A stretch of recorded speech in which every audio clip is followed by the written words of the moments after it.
जी तो dear students, इस वक्त आप वाइट बोर्ड पे सबसे पहले यूएचएस टॉपिक 8 मैक्रोमोलिक्यूल्स में जो हमने पढ़ना है वो सिलेबस देखेंगे। वो आपके सामने मैं बोलता हूँ, आप देख रहे हैं, स्लाइड आपके सामने है। तो आज के सिलेबस में डियर स्टूडेंट्स जो आप लोग पढ़ेंगे उसमें सबसे पहले आप देख रहे हैं कि ऑर्गेनिक केमिस्ट्री ये बुक 2 है, मैक्रोमोलिक्यूल्स है। कंटेंट में हमने formation and the uses of the addition polymers पढ़ना है। ओके, जैसे उसमें उसने बात की पॉलीसीन पढ़ना है, पॉलीस्टाइरीन पढ़ना है, पॉलीविनाइल क्लोराइड पढ़ना है। ओके, फिर formation and the uses of the condensation polymers पढ़ना है, जिसमें हमने पॉलीएस्टर्स की बात करनी है, पॉलीएमाइड्स की बात करनी है। नालोन 6 एग्जाम्पल है। इसके अलावा स्ट्रक्चर ऑफ द प्रोटीन भी पढ़ना है, जो प्राइमरी सेकेंडरी टर्शियरी स्ट्रक्चर है उससे रिलेटेड तमाम बातें। और उसके बाद आप देख सकते हैं structure and the function of the nucleic acid, DNA और आरएनए दोनों। वेल स्टूडेंट्स, ये बड़े माइनर से कंटेंट आपको नजर आ रहे हैं, but this is MD CAT syllabus. इसमें हमने इन टॉपिक से रिलेटेड हर चीज को तफसील में पढ़ना है। सबसे पहले मैं आपके सामने मैक्रोमोलिक्यूल्स को डिफाइन करूंगा, एक्सप्लेन करूंगा, और आज के टॉपिक में मैं जो जो बात एक्सप्लेन करूंगा, क्लैरिफाई करूंगा, आई होप कि आप उसके ऊपर फुल फोकस करेंगे, ताकि हमारे एमडी कैट के पेपर का कोई एक क्वेश्चन भी मिस ना हो और हमें मुकम्मल समझ आए। So see on the white board, सबसे पहले मैंने लिखा है मैक्रोमोलिक्यूल्स। What are macromolecules? हम बुक 1 के स्टार्ट में पहली डेफिनेशन पढ़ते हैं। वो तमाम मॉलिक्यूल्स, चाहे ऑर्गेनिक हैं चाहे इनऑर्गेनिक हैं, जिनका मोलर मास 10,000 AMU से ज़्यादा होता है, they are the macromolecules. Clear हो गया? अब उन्हीं मैक्रोमोलिक्यूल्स को हमने आज के सिलेबस में पढ़ना है। आपके सामने मैंने डेफिनेशन की और साथ में एक नाम लिखा, स्टोडिंगर इन 1920। 1920 में जो ये साइंटिस्ट थे स्टोडिंगर, इन्होंने प्रूफ किया था कि भाई मैक्रोमोलिक्यूल्स होते हैं, इनकी एक अलहदा प्रॉपर्टीज़ की क्लास है, इनको अलहदा करके पढ़ते हैं। तो इनके नाम को याद रखा जाता है क्योंकि हमने मैक्रोमोलिक्यूल्स को पढ़ना है, एमसीक्यूज़ में पूछा जा सकता है। ओके, उसके बाद क्लासिफिकेशन है। अच्छा, ये जो क्लासिफिकेशन मैंने आपके सामने लिखी है, इससे पहले मैं आपको एक और स्लाइड दिखाऊंगा जिसमें माइनर सी क्लासिफिकेशन को डिस्कस करते हैं। व्हाइट बोर्ड पे देखें, आपके सामने एक स्लाइड है जिसमें हम क्लासिफिकेशन कर रहे हैं मैक्रोमोलिक्यूल्स की। If you could see that, तो क्लासिफिकेशन जो मेन ब्रांच में की गई है वो देख सकते हैं आप। Macromolecules can be classified into the following. आप देख रहे हैं दो, inorganic and organic. This is important point. हम ऑर्गेनिक केमिस्ट्री का टॉपिक पढ़े हैं, यस, बट एमडी कैट में क्वेश्चन आए हुए हैं हमसे, वो मैं भी प्रैक्टिस भी करवाऊंगा उन एमसीक्यूज की कि क्या क्वेश्चन पूछ सकता है। सो इस इंफॉर्मेशन को देखें, आपके लिए बनाई गई है। So see this inorganic polymers and the organic polymers. मैं पहले इनऑर्गेनिक पॉलीमर्स की बात कर देता हूं क्योंकि सारे लेक्चर में हमने ऑर्गेनिक मॉलिक्यूल की ही बात करनी है। सो इनऑर्गेनिक मॉलिक्यूल्स में आप साइड में देखें, आप लोगों की इंफॉर्मेशन के लिए I have printed all the data. This is the study of the structure, properties and the reactions and all related things of a chemical which is inorganic in nature, जो organic in nature नहीं है। ठीक है, अब मिसालें बड़ी interesting है। उसने कहा कि other than hydrocarbons and derivatives, आप देख सकते हैं मैंने लिखा जायंट मॉलिक्यूल्स, डायमंड। एंट्रेंस में सवाल आया हुआ है कि डायमंड क्या पॉलीमर है, क्या मैक्रोमोलिक्यूल है? जी, ये मैक्रोमोलिक्यूल है। अच्छा, क्या ये ऑर्गेनिक है? तो माइंड से क्वेश्चन में आता है कि यार ये सारे कार्बन हैं। ऐसा नहीं भाई, ये इनऑर्गेनिक पॉलीमर है। डायमंड में बेशक कार्बन है, बेशक कैटिनेशन है, लेकिन बाकी जो 7 प्रॉपर्टीज हैं, पीएनएस क्रिस जो मैंने लास्ट लेक्चर में आपको बताई थी, वो इसमें नहीं है। So diamond, graphite, just another allotropic form of the carbon, उसमें भी कार्बन है, कैटिनेशन है, but that is inorganic in nature. बिल्कुल इसी तरह डियर स्टूडेंट्स, हमारे पास क्वार्ट्ज है, सिलिका सैंड SiO2, जो कि एम्पिरिकल फार्मूला हम पढ़ के आए हैं, एक मैक्रोमोलिक्यूल है बट इनऑर्गेनिक इन नेचर है। सो मैक्रोमोलिक्यूल्स की पहली क्लासिफिकेशन में मैंने इनऑर्गेनिक मॉलिक्यूल्स की बात की। अभी हम बात करते हैं ऑर्गेनिक मॉलिक्यूल्स की, जिसकी डिटेल में हम जाएंगे। आपके सामने अभी चार्ट है, मैं उसको जस्टिफाई कर रहा हूँ। Biopolymers and synthetic polymers. So basic branches biopolymer और सिंथेटिक पॉलीमर्स की हैं। बायोपॉलीमर्स की बात हम जानते हैं, कार्बोहाइड्रेट्स हैं, प्रोटीन्स हैं, DNA, RNA, lipids, all that. और सिंथेटिक वो जो हम खुद बनाते हैं, जो कि 21st सेंचुरी के जितने भी कंपाउंड्स जो हम डेवलप कर रहे हैं, they are the synthetic polymers. अब इनके बारे में हम बात करते हैं डिटेल में। सी इन द व्हाइट बोर्ड, जो कि मैंने आप लोगों के लिए काम किया है। Watch this. मैंने बेसिक क्लासिफिकेशन जो भी आपके सामने एक्सप्लेन की थी स्लाइड की फॉर्म में, उसी ही की डिस्क्रिप्शन में मैंने इनऑर्गेनिक पॉलीमर्स को भी यहाँ पे लिख दिया, सो that you can notify that कि हमारे पास इनऑर्गेनिक पॉलीमर्स वो होते हैं कि जिसमें मॉलिक्यूल की प्रॉपर्टी कतअन ऑर्गेनिक नहीं होती, इनऑर्गेनिक इन नेचर होती है। मिसाल दे दी graphite, quartz, sand and diamond. बात कर रहे थे हम ऑर्गेनिक पॉलीमर की। अच्छा, ऑर्गेनिक पॉलीमर डेफिनेटली वो तमाम मैक्रोमॉलिक्यूल्स जो कि ऑर्गेनिक इन नेचर हैं, जिनकी नॉन पोलर नेचर हो सकती है, जिसमें कैटिनेशन होगी, जिसमें आइसोमेरिज्म भी होगा, जिसकी कॉम्प्लेक्स नेचर भी होगी, जिसमें सिमिलैरिटी इन बिहेवियर भी होगा, यानी वो तमाम प्रॉपर्टीज डेफिनेटली शामिल होंगी ऑर्गेनिक मैक्रोमॉलिक्यूल्स में। अब उसको ध्यान में रखते हुए हम बेसिक क्लासिफिकेशन करते हैं। देखिए, classification on the basis of, मैंने एंट्रेंस टेस्ट का लेक्चर है, कोई पॉइंट ऐसा नहीं छोड़ना कि जो हमारे लिए कंफ्यूजन करे। मैंने क्लासिफिकेशन की भी बेसिस बना दी है, if you could see that students. तो देखिए, मैंने ओरिजिन की बेस पे क्लासीफाई किया। भाई मैक्रोमॉलिक्यूल ऑर्गेनिक पॉलीमर्स को मैं ओरिजिन की बेस पे अगर क्लासीफाई करता हूं तो मेरे पास आप देख सकते हैं दो तरह के, जो कि अभी आपके सामने क्लासीफाई किया गया था चार्ट में, दो ब्रांचेस बनती हैं, बायोपॉलीमर्स एंड सिंथेटिक पॉलीमर्स। ये ओरिजिन की बेस पे है कि भाई ये आपके पास ऑर्गेनिक मॉलिक्यूल है और ये एक पॉलीमर है। अब आप इसको टेस्ट करेंगे तो मैं सबसे पहले पूछूंगा, यार इसका ओरिजिन क्या है, क्या ये बायो ओरिजिन से एसोसिएटेड है या आपने खुद बनाया है, इंडस्ट्रियल प्रोडक्शन है इसकी। तो उस पॉइंट ऑफ व्यू से जो इंडस्ट्रीज में हम लोग खुद बनाते हैं दे आर सिंथेटिक पॉलीमर्स, और जो नेचर से मिलते हैं दे आर बायोपॉलीमर्स। इनकी डिटेल हम पढ़ते हैं, आप जानते भी हैं। फिर दूसरी क्लासिफिकेशन है ऑर्गेनिक पॉलीमर्स की on the basis of structure. मैंने आपके सामने 3 स्ट्रक्चर लिखे हैं, एमसीक्यूज पूछे जाएंगे इसलिए एलैबोरेट किया। अगर हमारे पास एक पॉलीमर जो कि मोनोमर सिंगल पीस से मिलकर बना है, वन पीस कंबाइन होकर पॉलीमर, जो मोनोमर्स हैं उस पॉलीमर में अगर वो इस तरह अरेंज हैं, स्ट्रक्चर की बात कर रहा हूं कि वो आपस में कनेक्ट होकर सिंपल एक लीनियर कॉम्बिनेशन बना रहे हैं जिसमें कोई ब्रांचेस नहीं है, जिसमें कोई कॉम्प्लिकेशन नहीं है, तो they all are called as the linear polymers. Clear, very simple. और अगर स्ट्रक्चर इस तरह है, I am talking about the structure कि उसमें कुछ ब्रांचेस नजर आती हैं, मैं बात नहीं कर रहा मोनोमर की, मैं बात किसी और चीज की नहीं कर रहा, मैं सिर्फ उसके अपीयरेंस स्ट्रक्चर की बात कर रहा हूं। So they are called as the branched polymers. Okay, मैंने स्ट्रक्चर भी ड्रॉ कर दिया, these are the monomers and this is the kind of a structure which have the branches, you could see that, very simple, they are the branched polymers. And second one, cross linked. अगर branches इतनी extend हो गई हैं कि internetworking हो गई है, links बन गए आपस में, लेयर्स में कनेक्शन आ गया है, कोई भी वर्ड यूज कर सकते हैं। क्लियर है? So they are called as the cross linked polymers. Done हो गया। So this is an important point for you people. So that was the classification, linear, branch, cross linked on the basis of the structure. Clear है? So MCQ में जिस तरह मर्जी पूछ ले कि भाई आप लोगों के पास ये स्ट्रक्चर है, मुझे स्ट्रक्चर की बेस पे बताएं कि क्या ये पॉलीमर क्रॉस लिंक्ड है, लीनियर है, ब्रांच्ड है। You can simply answer in a very limited time. अब दूसरी जो क्लासिफिकेशन मैंने की है वो उसकी तरफ मैं बाद में जाऊंगा। यहाँ पे एक बड़ा इंपॉर्टेंट कॉन्सेप्ट आता है, DP, degree of polymerisation. What is degree of polymerisation?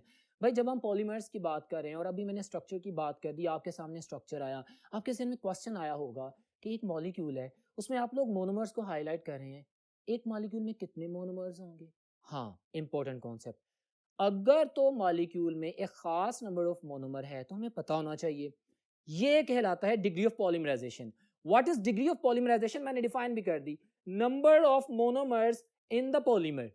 Polymer में कितने मोनोमर पाए जाते हैं? एक पॉलीमर में 100 मोनोमर पाए जाते हैं, 1000 पाए जाते हैं, 500 पाए जाते हैं, वो जो भी नंबर ऑफ मोनोमर का होगा। अच्छा, यहाँ पे मैंने अभी टाइप ऑफ मोनोमर की बात नहीं की, जितने भी मोनोमर्स हैं, जितनी तादाद में पाए जाते हैं, they are the degree of the polymerization. और यहीं पे मैंने एक फार्मूला भी लिंक किया क्योंकि इससे एमसीक्यूज पूछे जाएंगे। But dear students, if you could memorize, तो आप देखें कि molecular mass of the polymer, एक पॉलीमर है आपके पास, उसका जो मास है वो किस पे डिपेंड करता है कि भाई इसमें कितने मोनोमर्स हैं। ओके, जितने ज्यादा मोनोमर्स पाए जाएंगे उतने उसका ज्यादा मास होगा। हाँ, और जो मोनोमर का मास होगा उसकी तादाद से जब हम मल्टीप्लाई करते हैं, what is the DP, number of the monomers. अब मोनोमर के मोलेकुलर मास से, इथीन है तो उसके मोलर मास से, पॉलीविनाइल क्लोराइड बना रहे हैं तो विनाइल क्लोराइड के मास से, स्टाइरीन के मास से करेंगे तो पॉलीस्टाइरीन की बात करेंगे जो आगे हम अभी पढ़ेंगे। मोनोमर के मास को मल्टीप्लाई करना है उसके नंबर से, तो डेफिनेटली एक मोनोमर का जो मास है अगर उसके नंबर से मल्टीप्लाई करेंगे तो जो पूरा पॉलीमर होगा उसका मास आ जाएगा। It's very simple. सो यहाँ पे डिग्री ऑफ पॉलीमराइजेशन का कॉन्सेप्ट और उसका फार्मूला जरूर जहन में रखना है। एमडी कैट है, यहाँ पे मैं एक और बात वादी कर दूं, इन 3 चीजों में से आपको स्टेटमेंट में कोई सी 2 चीजें दे सकता है। मैं आगे एमसीक्यूज की प्रैक्टिस भी करूंगा, अभी मैं बता रहा हूं कि इनमें से 3 में से कोई सी 2 चीजें दे दे, आप तीसरी फाइंड आउट कर सकते हैं, yes, by applying this formula. So this is important formula, you have to work on it, और मैं प्रैक्टिस करवाऊंगा अभी एमसीक्यू में इसकी। अब चलते हैं नेक्स्ट बोर्ड पे। जी तो डियर स्टूडेंट्स, हम लोग क्लासिफिकेशन पढ़ रहे हैं ना, classification of the organic polymers on the basis of अभी हमने स्ट्रक्चर की बेस पे भी क्लासिफिकेशन कर ली है, ठीक है, और उसके अलावा हमने ओरिजिन की बेस पे भी कर ली है। अब जो हमारे पास आता है नेचर ऑफ द मोनोमर की बेस पे, आप एग्जांपल्स देखें, बड़ी क्लियर फॉर योर इंफॉर्मेशन मैंने लिख दिया है। होमोपोलीमर, होमो मीन सेम, ऐसा पॉलीमर जिसमें पाए जाने वाले तमाम मोनोमर्स बिल्कुल एक जैसे हों, एक ही तरह के हों। मिसाल पॉलीइथीन, मिसाल पॉलीस्टायरीन, स्टायरीन ही है, एक ही मोनोमर है। पॉलीथीन में सिर्फ इथीन है, एक ही मोनोमर है। पॉलीविनाइल एसीटेट, पॉलीविनाइल क्लोराइड, सिर्फ एक ही तरह का मोनोमर है।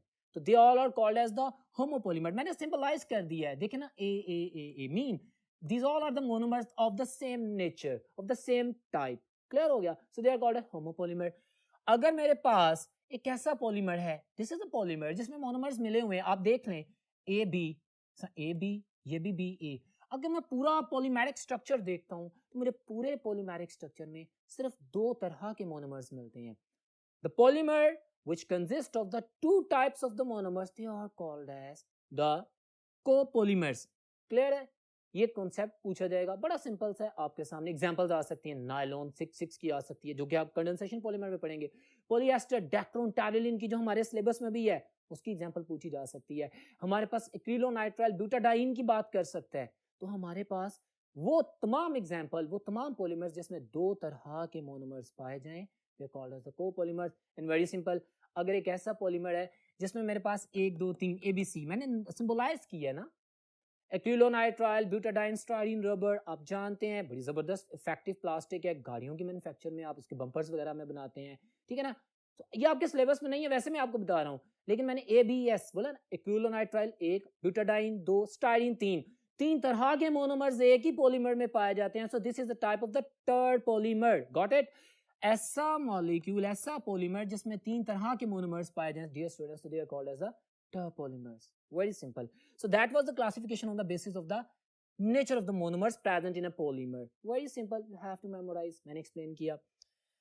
उसके बाद टेम्परेचर इफेक्ट की बेस के ऊपर you could see that you know that all, लेकिन यहाँ पे मैंने उनको अलग-अलग इसलिए किया so that you can answer them in a very frequent way. We have the limited time, we have to be very much confident, without confusion we should answer every question of the MDCAT. Clear है? So temperature की base पे मैं करता हूँ, तो भैया मेरे पास polymer आ गया, मुझे इस चीज़ से गर्ज नहीं है उसका स्ट्रक्चर क्या, मुझे इस चीज़ से गर्ज नहीं है कि उसमें मोनोमर्स कितने हैं। The thing which I have to concern is कि भाई उसका टेम्परेचर का उस पर क्या इफेक्ट होता है और वो टेम्परेचर के साथ कैसे रिएक्ट करता है। अगर टेम्परेचर बढ़ाएं और एक पॉलीमर टेम्परेचर मिलने पे सॉफ्ट हो जाए, that becomes soften on heating, और अगर उसे ठंडा करें तो फिर हार्ड हो जाए। जैसे आप कॉमन देखते हैं पॉलीविनाइल क्लोराइड के पीवीसी पाइप्स होते हैं, उनको गर्म करते हैं, वो सॉफ्ट होते हैं, आप उनको बेंड करके ठंडा करते हैं, वो हार्ड हो जाते हैं, लाइक दैट। तो they are called as thermoplastics. What are thermoplastics? The polymers which become soften on heating and become rigid and hard on cooling, they are called as the thermoplastics. Clear? दूसरा, what are thermosetting plastics? बेतहाशा ऐसे polymers हैं, जैसे गाड़ियों की body कह लें, हमारे पास कंप्यूटर बॉडीज कह लें, जो कि गर्म होते हैं और वो हीट मिलने पे, ऑर्डिनरी नॉर्मल लिमिटेड लेवल की हीट मिलने पे सॉफ्ट नहीं होते, हार्ड रहते हैं, रिजिड रहते हैं, क्योंकि उनमें क्रॉस लिंकिंग ज्यादा होती है। They are called as thermosetting polymers और थर्मोसेटिंग प्लास्टिक्स, या उनको खाली थर्मोसेट्स कहा जाता है, which become and remain rigid on heating. और अगर बहुत ज्यादा हीटिंग करेंगे, तो दे विल डीकंपोज, और अगर एक दफा वो डीकंपोज हो गए तो दोबारा अपनी ओरिजिनल हालत में नहीं आएंगे। मैं एंड टू टेस्ट एमसीक्यू बोलने लगा हूं, which one of the following polymer can be remoulded, thermoplastics और थर्मोसेटिंग प्लास्टिक्स? तो आंसर इज थर्मोप्लास्टिक्स, क्योंकि थर्मोप्लास्टिक्स को हीट करते हैं, सॉफ्ट होते हैं, फिर हार्ड होकर दोबारा अपनी पोजीशन पे आ जाते हैं। लेकिन थर्मोसेटिंग प्लास्टिक एक तो, और थर्मोसेटिंग प्लास्टिक्स, तो आंसर इज थर्मोप्लास्टिक्स, क्योंकि थर्मोप्लास्टिक्स को हीट करते हैं, सॉफ्ट होते हैं, फिर हार्ड होकर दोबारा अपनी पोजीशन पे आ जाते हैं। लेकिन थर्मोसेटिंग प्लास्टिक एक तो डिस्टर्ब नहीं होते, और अगर बहुत ज्यादा हीट करेंगे तो वो डिस्ट्रॉय हो जाते हैं। तो ये पॉइंट अपने जहन में रखना है। सो that was another type of classification on the basis of the temperature effect. Clear? आमतौर पे, इंपॉर्टेंट लाइन बोलने लगा हूं, आमतौर पे हम आगे मैकेनिज्म्स पढ़ेंगे, जो एडिशन पॉलीमर्स होते हैं ना, आमतौर पे वो थर्मोप्लास्टिक्स होते हैं, और जो कंडेंसेशन पॉलीमर्स होते हैं ना, आमतौर पे, सारे नहीं, आमतौर पे ज्यादातर वो थर्मोसेटिंग पॉलीमर्स होते हैं। क्लियर हो गया? अब हम बात आगे करते हैं, वही क्लासिफिकेशन आ गई। अब मैंने क्लासिफिकेशन करनी है द इंपॉर्टेंट मोस्ट, जो कि हमारे एमडीकेट के सिलेबस में एग्जाम्पल्स के साथ पूछी गई है, and that is polymerization process की बेस पे, पॉलीमराइजेशन प्रोसेस की बेस पे हमारे पास मोनोमर्स किस तरह मिलते हैं उसकी बेस पे हमने क्लासिफिकेशन की है। तो हमारे पास दो टाइप्स हैं, एडिशन पॉलीमराइजेशन या एडिशन पॉलीमर, क्योंकि एडिशन पॉलीमराइजेशन होती है उनमें, और दूसरा कंडेंसेशन पॉलीमर। सबसे पहले मैं एडिशन पॉलीमर पढ़ूंगा। My dear students, this is a work for you, आप व्हाइट बोर्ड पे देख सकते हैं। पूरे एमडी कैट में या किसी भी पेपर में जिस तरह के भी इस टॉपिक से रिलेटेड क्वेश्चन आए हुए हैं, उन सारे क्वेश्चंस की इंफॉर्मेशन को मैंने पॉइंट्स की फॉर्म में सिर्फ आप लोगों के लिए एलैबोरेट किया है, और अभी मैं इनको समझाऊंगा। उम्मीद करता हूं कि जब आप इसको सुनेंगे तो तवज्जो से सुनेंगे, और अगर आप इसको याद कर लेंगे तो आपका हर एक सवाल सॉल्व हो जाएगा इंशाल्लाह। Watch this addition polymer. मैंने पहला पॉइंट लिखा है simple addition of the monomers. नाम से जाहिर है इसमें मोनोमर्स जैसे ईथीन, जैसे स्टाइरीन, जैसे विनाइल क्लोराइड, जैसे विनाइल साइनाइड जिसको एक्रिलोनाइट्राइल कहते हैं, एग्जांपल्स भी सुनिएगा, सिंपल ऐड इन होते हैं और ऐड होके मोनोमर्स एक पॉलीमर बना देते हैं। Simple addition. What do you mean by simple addition? मैंने कोई दूसरा लफ्ज नहीं बोला। सिंपल एडिशन का मतलब है बस ऐड होते जाएंगे, कुछ भी इसमें से निकलेगा नहीं। Yes, this is the point. Addition polymers में जब मोनोमर्स मिलते हैं तो there is no elimination of the small molecule. Very important point, no elimination of the small molecule. अब चूंकि एलिमिनेशन ऑफ स्मॉल मॉलिक्यूल नहीं होती, मॉलिक्यूल्स ऐड इन होते हैं, तो चेन ग्रो करती है। Very important MCQ, addition polymerization process is a chain growth mechanism। Chain grow करती है, और चेन ग्रोथ का भी अगला एमसीक्यू नोट कीजिएगा, हमारे पास one side growth of chain होती है, एक साइड पे चेन ग्रो करती है, और ये फास्ट प्रोसेस होता है, ये बड़ी जल्दी पॉलीमराइजेशन होता है। क्यों, मैं बताऊंगा, अभी बोल रहा हूं। इसमें आपकी बुक का भी और ए लेवल्स का भी एक पॉइंट ऐड करूंगा definitely, because this is MD CAT, questions आते हैं हमारे एफएससी में, तो सिर्फ फ्री रेडिकल मैकेनिज्म लिखा हुआ है। मैं एक एमसीक्यू की मिसाल से इसको जस्टिफाई करूंगा। अभी आप इन पॉइंट्स को देखें, ये फास्ट प्रोसेस है, one side growth of chain होती है, आगे initiated by, this is my point. FSC में जो मैकेनिज्म शो किया गया that is free radical polymerization. हमारे पास एडिशन पॉलीमराइजेशन हो रही है फ्री रेडिकल के मैकेनिज्म से। डियर स्टूडेंट्स, हमारे पास इनिशिएटर होना चाहिए। आमतौर पे होमोलाइसिस के नतीजे में फ्री रेडिकल्स बनते हैं, फास्ट रिएक्शन करते हैं, और हमारे पास चेन ग्रो करना शुरू हो जाती है, एडिशन पॉलीमराइजेशन होती है, डन, वी नो दैट। लेकिन इनिशिएटर हमारे पास इनिशिएट कर सकता है थ्रू केटाइन फॉर्मेशन भी, एनाइन फॉर्मेशन भी। पॉइंट नोट करें, मैंने लिखा है यहाँ पे। मैं एमसीक्यू पूछता हूँ एमडी कैट का, इमेजिन कि addition polymerization can be proceeded by option A free radical mechanism, option B anionic polymerization, option C cationic polymerization procedure, D all of them। तो my answer will be all of them। मेरे पास addition polymerisation की जो initiation होती है वो free radical से भी हो सकती है। हाँ, जब फ्री रेडिकल्स बनेंगे तो हम पेरोक्साइड्स को यूज करते हैं, जैसे बेंजोइल पेरोक्साइड हो गया, जैसे टर्शी ब्यूटाइल पेरोक्साइड हो गया। ये वर्ड सुन रहे हैं ना? तो ये पेरोक्साइड्स हैं, इनिशिएटर है। और पेरोक्साइड क्यों यूज करते हैं? इनका बॉन्ड इजीली ब्रेक हो जाता है, फ्री रेडिकल्स जल्दी बन जाते हैं, होमोलाइसिस हो जाता है। होमोलाइसिस जनरेट फ्री रेडिकल्स, और पेरोक्साइड्स आमतौर पे फ्री रेडिकल्स को जनरेट करते हैं। सो that's why this is answer, free radical. उसके बाद केटाइंस एंड देन एनाइंस। तो ये तीनों चीजें आपके सामने आती हैं। उसके बाद बात करते हैं नया MCQ, polymer has high molar mass. ये बड़ा स्ट्राइकिंग पॉइंट है, बच्चे के ज़हन में क्वेश्चन आता है, कहते हैं भाई डिग्री ऑफ पॉलीमराइजेशन पे डिपेंड करता है, मुझे क्या फर्क पड़ता है मैं एडिशन पॉलीमराइजेशन करूं या कंडेंसेशन पॉलीमराइजेशन करूं, क्या फर्क पड़ता है भाई? मैं जितनी डीबी बढ़ा दूंगा, नंबर ऑफ मोनोमर्स बढ़ा दूंगा, उतना मोलर मास बन जाएगा। स्टूडेंट्स, मैंने अभी आपको बताया कि जब एडिशन पॉलीमराइजेशन होती है तो क्या स्मॉल मॉलिक्यूल एलिमिनेट होते हैं? नहीं, मोनोमर सिंपल ऐड इन होते हैं। जब मोनोमर सिंपल ऐड इन होते हैं तो क्या होता है, हमारे पास मोलर मास ज्यादा होगा। कंडेंसेशन पॉलीमर में लेट्स सपोज जब मोनोमर्स मिल रहे हैं तो स्मॉल मॉलिक्यूल्स एलिमिनेट हो रहे हैं, अगर उतनी एडीपी का कोई मैं और मोनोमर यूज करूंगा तो comparative to the addition polymer, condensation polymers का मास लोअर होगा। पॉइंट याद रखिएगा, इंटरसेस में पूछा गया है, that's why I wrote this, ठीक है।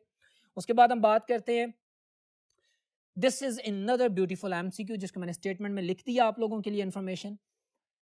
मैं ईथीन की बात करता हूं या पॉली ईथीन की बात करता हूं, मैं विनाइल क्लोराइड की बात करता हूं, पॉलीविनाइल क्लोराइड की बात करता हूं, मैं सिंपल एडिशन पॉलीमर की बात करता हूं या उसके मोनोमर की बात करता हूं, क्या उसके मोलेकुलर फार्मूला में कोई फर्क आया? नहीं, वो तो सिंपल एडिशन हुई है, मोनोमर्स ऐड हुए, पॉलीमर बन गया है। Empirical formula is the simplest whole number ratio of the atoms in a molecule. भाई जितने ज्यादा एलिमेंट होंगे, जो भी होंगे वो तो वही रहेंगे ना, उनकी एलिमेंटल रेशियो तो वही रहेगी ना. So important MCQ, empirical formula of addition polymers and their monomers is same. Addition polymers के एम्पिरिकल फार्मूला और उनका जो पूरा फार्मूला मैथ्स है उसका जो है ना वो सेम होता है. वो मैंने लिख दिया, empirical formula of the polymer and the monomer is same. तो अब मैं एक एमसीक्यू से इसकी प्रैक्टिस कर देता हूँ. एक सिंपल सी एग्जांपल है, आगे मैं मजीद एमसीक्यूज की प्रैक्टिस करूंगा, but it's an example which is not a polymer. अभी तक जो मैंने पढ़ाया उससे रिलेटेड क्वेश्चन, ताकि आपकी प्रैक्टिस हो जाए, रिवीजन हो जाए. मैं देखता हूँ वो पूछ रहा है कि भाई पॉलीमर कौन नहीं है. ऑप्शन ए पॉलीसाइलिन, पॉलीमर है. ऑप्शन बी पॉलीस्टाइरीन, पॉलीमर है. Option C diamond. I could get confuse, diamond तो हम नहीं पढ़े ऑर्गेनिक में. मैंने पढ़ाया है, स्टार्ट में पढ़ाया है, this is inorganic polymer, diamond is inorganic polymer. तो my answer will be delta, they all are the polymers. Clear है? सो अब चलते हैं नेक्स्ट बोर्ड की तरफ, इसको ध्यान में रखिएगा. और अब चलते हैं नेक्स्ट बोर्ड की तरफ. जी तो डियर स्टूडेंट्स, हम बात कुछ करेंगे जो व्हाइट बोर्ड के ऊपर टाइटल लिखा हुआ है, mechanism of the addition polymerization. मैंने एडिशन पॉलीमर्स के इंपॉर्टेंट पॉइंट्स एलैबोरेट किए. हर तरह का जो एमसीक्यू पूछा जा सकता है उसकी बेस मैंने एक्सप्लेन कर दी. अब हम मैकेनिज्म की भी बात करें, चाहे फ्री रेडिकल हो, चाहे केटानिक हो, चाहे एनायनिक हो. एडिशन पॉलीमराइजेशन का जो मैकेनिज्म है ये 3 स्टेप्स पे डिपेंड करता है. Initiation, then propagation and then termination. Initiation क्या? चाहे फ्री रेडिकल हो, चाहे केटाइन हो, चाहे A9 हो, वो हमारे से जो पहले मोनोमर पड़ा हुआ है उसकी साइड को एक्टिव करेगा. अभी मैंने फ्री रेडिकल की एग्जांपल दी जो आपकी बुक में है, आप देख सकते हैं. लेट्स सपोज मैंने फ्री रेडिकल बना दिया, मैंने किसी भी पेरोक्साइड से फ्री रेडिकल बना दिया, या एक कैटाइन हो सकता है या A9 हो सकता है, डज नॉट मैटर. एक यूनिट है जो स्टार्ट कर रहा है, इनिशिएट कर रहा है, ये अटैक करता है इस पे, डेफिनेटली इसके बॉन्ड को कंज्यूम करके अपना बॉन्ड बनाता है और ये अपना इलेक्ट्रॉन रिसीव कर लेता है कार्बन, यहाँ पे फ्री रेडिकल बन जाता है. इस फ्री रेडिकल ने इस मोनोमर की एक चेन को as a free radical initiate कर दिया. अब प्रोपेगेशन है. What do you mean propagation? फैलाव, बढ़ना, फैलना. हमारे पास एडिशन पॉलीमराइजेशन में एक साइड से चेन ग्रो करेगी, चेन ग्रोथ मैकेनिज्म है. आप देखें, अब ये फ्री रेडिकल दूसरे मोनोमर पे अटैक करेगा, ये तीसरे पे, चौथे पे. जनरल प्रोपेगेशन की अगर मैं बात करूं तो मेरे पास फाइनली आप देख सकते हैं जो भी मोनोमर उसके साथ कनेक्ट होगा उसके एंड वाली चेन पे फ्री रेडिकल बनता जाएगा, and so on and on and on and on. जो भी डीपी हमने बनानी है, जिस भी ग्रेड का पॉलीमर हमने बनाना है ना, वो हम बना लेंगे. अब जब मेरे पास एक desired amount of the monomers एक पॉलीमर में आ गई, तो मैंने इस रिएक्शन को रोकना है एंड टर्मिनेट करूंगा. तो टर्मिनेशन के लिए the popular MCQ better know, हम जानते हैं व्हाट इज टर्मिनेशन. अगर मेरे पास रिएक्टेंट साइड पे किसी भी इक्वेशन में 2 फ्री रेडिकल्स पड़े हुए हैं, स्टूडेंट्स ये एमसीक्यू है एमडी कैट का, आपके सामने कुछ इक्वेशंस लिख देगा और कहेगा बताओ कौन सा टर्मिनेशन स्टेप है. स्टूडेंट सुन ले, मैं 2 एमसीक्यूज बोल रहा हूँ, इंफॉर्मेशन दे रहा हूँ. अगर तो मेरे पास प्रोडक्ट साइड पे 2 फ्री रेडिकल्स है ना, तो दिस इज इनिशिएशन. ओके, अगर मेरे पास रिएक्टेंट साइड पे 2 फ्री रेडिकल्स हैं, तो ये 2 फ्री रेडिकल्स आपस में मिलकर रिएक्शन टर्मिनेट कर देंगे, खत्म हो जाएंगे, कोई फ्री रेडिकल नहीं होगा. तो टर्मिनेशन वो होता है कि जिसमें रिएक्टेंट साइड पे 2 फ्री रेडिकल होते हैं, they combine together and they going to produce a product which is very simple method of ending a reaction. So that was the simple kind of example कि हम कैसे polymers को बनाते हैं. सो ये मैंने मैकेनिज्म एक्सप्लेन किया. अब मैं कुछ एग्जांपल्स डिस्कस कर रहा हूं. स्टूडेंट्स, आप देखेंगे कि आपके सिलेबस में जो चीज़ें पूछी गई हैं वो मैंने सारी लिखी हैं. इसके अलावा एमडी कैट में जो क्वेश्चंस आए हुए हैं मैंने वो भी लिखे हैं. इंटरेस्टिंग चीज़ आप व्हाइट बोर्ड पे देखेंगे कि मैंने यूजेस भी लिखे हैं. यूजेस कॉमनली स्टूडेंट इतनी इंपॉर्टेंस नहीं देता उसको, और उस वजह से एमडी कैट में बहुत नुकसान उठाता है. स्टूडेंट्स, यूजेस पे बहुत एमसीक्यूज पूछे जाते हैं. आप लोगों ने एमसीक्यूज के लिए जितने भी हमारे पॉलीमर्स हैं, जो भी हैं, उनके यूजेस को याद रखना है, इसलिए मैंने लिखा. You can note it down also. मैं पॉलीस्टाइरीन की बात करता हूं, ये एडिशन पॉलीमर है. स्टाइरीन का स्ट्रक्चर ये है, विनाइल यानी CH2 double bond CH benzene, vinyl बीस बेंजीन. अगर मैं ये डबल बॉन्ड खत्म करके इधर लगा दूं तो विनाइल बेंजीन मोनोमर है. बट यहाँ पे तो मैं पॉलीस्टाइरीन लिख रहा हूं, मैं तो पॉलीमर लिख रहा हूं. तो पॉलीमर लिखना तो बहुत आसान है. दरमियान वाला डबल बॉन्ड क्रॉस करें, इसको लिंक अप कर दें, दरमियान में n number of particle, n is the degree of polymerization, कि जितने यूनिट्स होंगे that is called as the degree of the polymerization. Polystyrene है, किस ग्रेड का है वो सामने आ जाएगा. So this is polystyrene. आपके सामने पॉलीस्टाइरीन बन जाता है. ये मोनोमर एक ही है, so it's a kind of homopolymer. ये एडिशन पॉलीमर है, होमोपॉलीमर है, सिंपल एडिशन से बना है आपके सामने। अब ये देखिए मैंने इसके जो यूजेस लिखे हैं याद रखने हैं। फूड कंटेनर्स बनते हैं, कॉस्मेटिक बॉटल्स बनती हैं, टॉयज बनते हैं, पैकिंग मटेरियल्स बनते हैं, इंसुलेशन ऑफ द वायर्स के लिए भी यूज किया जाता है। तो ये सारे यूजेस स्टूडेंट्स आपने याद रखने हैं, आपसे पूछे जाएंगे। ठीक हो गया, इंपॉर्टेंट है। उसके बाद पॉलीविनाइल क्लोराइड पीवीसी। वेल ये पॉपुलर एमसीक्यू बुक की लाइन भी है। जब पॉलीविनाइल क्लोराइड किससे बना है, बिल्कुल उसी तरह विनाइल क्लोराइड मोनोमर, अगर ये डबल बॉन्ड मैं यहाँ पे लगा दूं तो विनाइल क्लोराइड है। पॉलीविनाइल क्लोराइड में ये डबल बॉन्ड एक्सटेंड होकर यहाँ पे डिग्री ऑफ पॉलीमराइजेशन के साथ ग्रेडिंग शो करेगा कि इस ग्रेड का पॉलीविनाइल क्लोराइड है। ठीक है, आपके पास ये 52 डिग्री सेल्सियस पे 9 एटमॉस्फेरिक की प्रेजेंस, प्रेशर की प्रेजेंस में पॉलीमराइज होता है, हमारे पास पॉलीविनाइल क्लोराइड बनता है। This is in front of you, so got it. इसके uses very important, once again and again I am telling you, पूछे गए हैं। एमडीकेट में आप पेपर देख सकते हैं, आप टेस्ट में भी प्रैक्टिस करेंगे। ये इलेक्ट्रिकल वायर कवरिंग्स के लिए भी यूज होता है।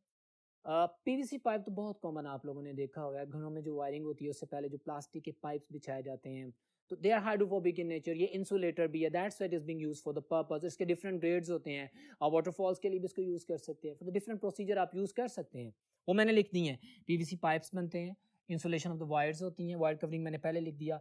फ्लोर टाइल्स, ये एमसीक्यू बहुत पूछा गया है। Which one of the following Which one of the following addition polymer is used as a floor tiles, floor covering? तो PVC याद रखिएगा, मैंने वो हाईलाइट भी कर दिया है। सो PVC की बात कर रहा हूँ। उसके बाद मेरे पास gramophone recorder, these all are the important uses जो कि आप याद करेंगे, मैंने हाईलाइट कर दी है। ठीक हो गया। उसके बाद हम बात करते हैं polyvinyl acetate, vinyl acetate, simple वही विनाइल ग्रुप लेकिन यहाँ पे एसीटेट ग्रुप लग गया है, तो बिल्कुल मोनोमर इस तरह होगा, यहाँ पे डबल बॉन्ड आएगा। ये मैंने पॉलीविनाइल एसीटेट पीवीए लिखा है एन नंबर ऑफ मोल्स के साथ, द सेम केमिस्ट्री जो कि मैं पहले एक्सप्लेन कर चुका हूँ। इसके यूजेस वंस अगेन इंटरेस्टिंग, ये एडिशन पॉलीमर है, ये होमोपॉलीमर है, ये चेन ग्रोथ करता है। एडिशन पॉलीमर्स की वो तमाम एग्जांपल्स बातें कर रहे हैं जनाब। ये टेक्सटाइल कोटिंग्स में यूज होता है, ये रेजेंस बनाता है ऑफ कोर्स। ये बाइंडर है, जो ग्लू आप कॉमन लाइफ में देखते हैं ना, ग्लू एडहेसिव मटेरियल जो कि जोड़ता है लकड़ी को आमतौर पे जोड़ने के लिए, वो यही है पॉलीविनाइल एसीटेट। ठीक है, इसी तरह आपके पास एडहेसिव मटेरियल मैंने लिख दिया है, और च्युइंगम्स वगैरह बनाने में भी ये यूज़ होता है। इट्स डिफरेंट ग्रेडिंग यूज़ होती है। च्युइंगम तो ऐसी नहीं होती कि हमारे मुंह में चिपक जाए, लेकिन अगर इसकी ग्रेडिंग बढ़ा दें, इसकी डिग्री ऑफ पॉलीमराइजेशन बढ़ा दें और उनकी एंडिंग अच्छी कर दें कि उनके रिएक्टिव एंड खत्म हो जाए, तो च्युइंगम बनती है। यूज़ है, एमडीकेट का क्वेश्चन है, इसलिए मैंने एक्सप्लेन किया। नेक्स्ट ये एक्रिलिक फाइबर है, विनाइल साइनाइड। ठीक है, विनाइल साइनाइड, इसको एक्रिलोनाइट्राइल भी बोलते हैं ना, तो इसका जो फाइबर है उसको एक्रिलिक फाइबर या एक्रिलिक रेजिन्स बोलते हैं। एक एमसीक्यू जो कि एमडीकेट में पूछा गया, उसकी वजह से मैंने इसको एक्सप्लेन किया है। ये डैम्स, ये चूंकि हाइड्रोफोबिक होता है, पानी से इफेक्ट नहीं होता, एडिसिव होता है, तो डैम्स पेंट में इसको यूज, जो डैम्स को पेंट करने के लिए जहाँ पे वाटर रेजर्वायर है ना, वहाँ पे वाटर कंटेंट होंगे, वो रिएक्शन कर जाते हैं, डिस्ट्रॉय कर देते हैं। What is the universal solvent, सारी बातें हम जानते हैं।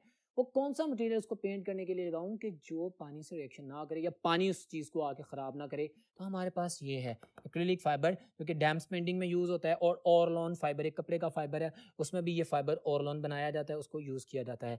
और एंड में पॉलीथीन, द कॉमन थिंग जिसे हम जानते हैं, हमारे कॉमन यूज़ में आती है, आपने इसका यूज़ भी पढ़ा हुआ है। हम जिगलर नाटा कैटलिस्ट की बात करें, याद है ऑर्गेनिक केमिस्ट्री में आपको डेफिनेटली बताया था, ये बताया गया होगा, आपने जो भी लेक्चर सुना होगा। जिगलर नाटा के titanium tetrachloride and triethyl aluminium, Ziegler Natta catalyst best production करता है पॉलीथीन की। तो हमारे पास इसके अलावा हम different traces of oxygen high temperature and high pressure पे भी बनाते हैं, आपकी बुक में भी है। सो हमारे पास पॉलीथीन बनता है, पॉलीथीन के बेतहाशा यूजेस हैं। आप एक शॉपिंग बैग से लेके, कवरिंग से लेके, मटेरियल से लेके डिफरेंट चीज़ों को यूज़ कर सकते हैं। जो all are the uses written in your book, आपको इनका पता होना चाहिए। So dear student, that was about the addition polymers. ये मैंने सारी एक्सप्लेनेशन की। अब मैं आप लोगों के सामने कुछ एमसीक्यूज रखूंगा नेक्स्ट बोर्ड में, और हम देखेंगे कि हमने जो पढ़ा है हमें किस हद तक समझ आया है। So move on the next board. जी तो डियर स्टूडेंट्स, नेक्स्ट बोर्ड आपके सामने है। एमसीक्यू की बात करते हैं। पहला एमसीक्यू मैंने लिखा है, एडिशन पॉलीमराइजेशन रिलेट्स विद। अच्छा, एडिशन पॉलीमराइजेशन से रिलेटेड कोई चीज है ऑप्शंस में, तो देख लेते हैं। ऑप्शन ए कहता है फ्री रेडिकल मैकेनिज्म, बिल्कुल बिल्कुल अभी हमने पढ़ा कि free radical mechanism addition polymerization करता है। दूसरा चेन ग्रोथ मैकेनिज्म, एग्जैक्टली ये भी वही है इसका, जब फ्री रेडिकल हो, कैटायनिक हो, एनायनिक हो, जो चेन ग्रो करती है तो चेन ग्रोथ मैकेनिज्म कहलाता है, ये भी रिलेटेड है। And high mass of the polymers, मैंने बताया था चूंकि इनके मिलने से मोनोमर्स में कोई स्मॉल मॉलिक्यूल एलिमिनेट नहीं होता, तो हाई मास के पॉलीमर्स बनते हैं। तो ये सारी चीज़ें रिलेट करती हैं।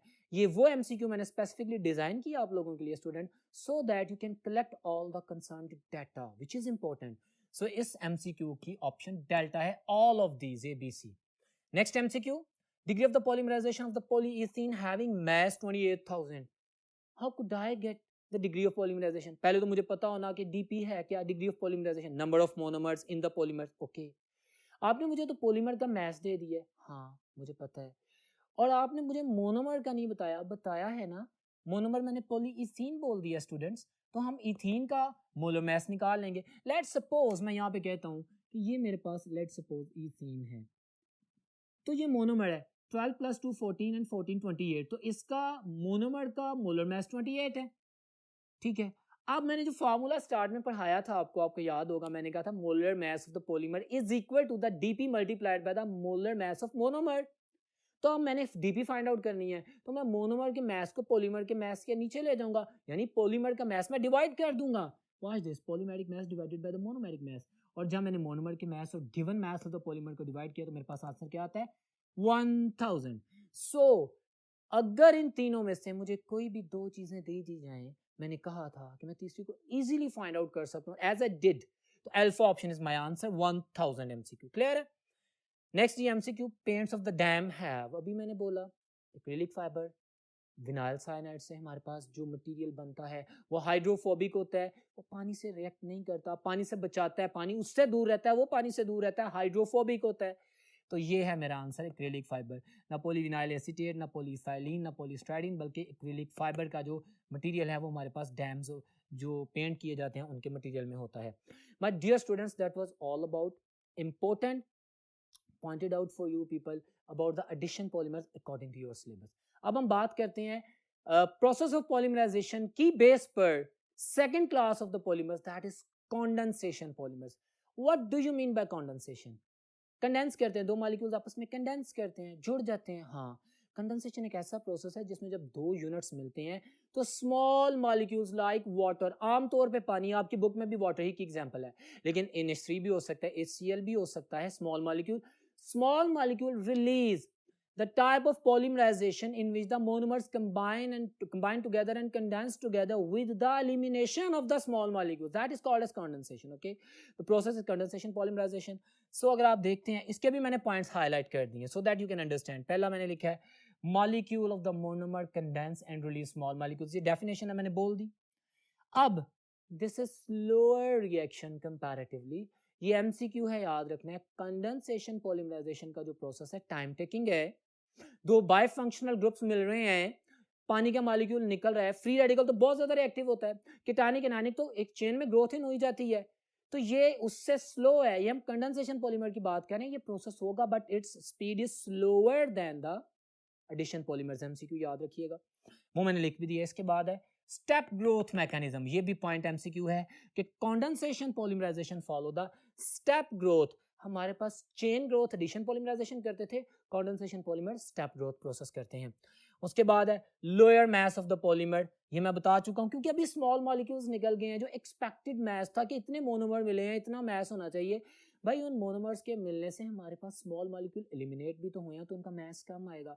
तो ये वो लोअर मास है, इसमें कोई डिग्री ऑफ पॉलीमराइजेशन का सिनेरियो नहीं है, ये कंपैरिजन कर रहे हैं एडिशन और कंडेंसेशन का, क्योंकि कंडेंसेशन में स्मॉल मॉलिक्यूल एलिमिनेट होते हैं, सो दैट्स व्हाई लोअर मास होता है पॉलीमर का। आगे कहता है कि chain grow from the both side, another important, भाई बायफंक्शनल ग्रुप है, मैं अभी एग्जांपल देता हूं आपको, तो दोनों तरफ से चेन ग्रो करेगी ना, दो मॉलिक्यूल्स उनके साथ, हर मॉलिक्यूल में दो दो यूनिट साइड पे लगे हुए हैं, बायफंक्शनल, दो साइडेड से फंक्शनल है, तो जहां जहां पे भी फंक्शनल ग्रुप मौजूद है, प्रेजेंट है, वहां से चेन ग्रो करेगी। सो यहाँ पे चेन दोनों तरफ से स्टार्ट होती है। अब हम मिसाल की बात पर करते हैं जो आपकी बुक में है, पॉलीएस्टर। आपके बुक की मिसाल बड़ी सिंपल, उसी की बात कर रहा हूँ, पॉलीएस्टर की। इसको टैरालीन भी कहते हैं, डैक्रोन भी कहते हैं, याद कर लीजिएगा, दोनों नाम है। आप देख रहे हैं कि मेरे पास एक मॉलिक्यूल है जिसकी दोनों साइड पे फंक्शन ग्रुप है, बाय फंक्शनल। ये देख रहे हैं मेरे पास एक मॉलिक्यूल है टर्फेलिक एसिड, इसकी दोनों साइड पे फंक्शन ग्रुप है, बाय फंक्शनल। अब चेन ग्रोथ दोनों साइड पे होगी, सिंपल है। What are the polyesters, what is the ester?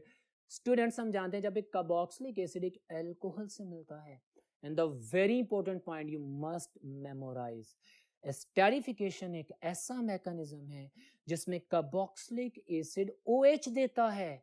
क्या?